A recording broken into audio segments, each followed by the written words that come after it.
You shall receive power when the Holy Spirit will come upon you. And you shall be my witnesses in Jerusalem, Judea, Samaria, and to the ends of the earth. You shall receive power. Kaya, dito po sa ministry in works ng Holy Spirit, hindi po nakasama rito yung kanyang personality. Yun lang po natatalakay na maraming Pentecostal, so-called apostolic, and so-called prophetic, at so-called mga charismatic.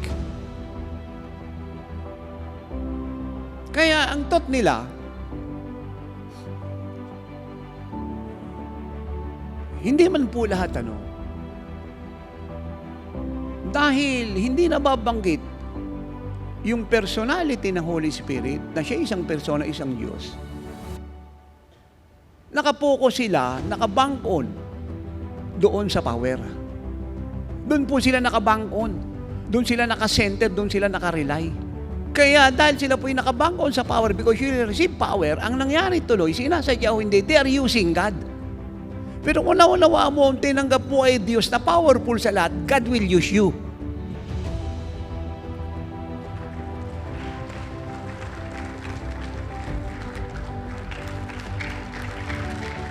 Hindi sapat na magturo. Kinakailangang meron kang malalim na pundasyon mula sa totoong apostol. Kaya nga pinapadibut ng Diyos ang church noon palalo ngayon sa aral ng apostol. Kasi lahat ng ito, kahit gaano kaganda, lalabas isang araw na kulang sa katotohanan.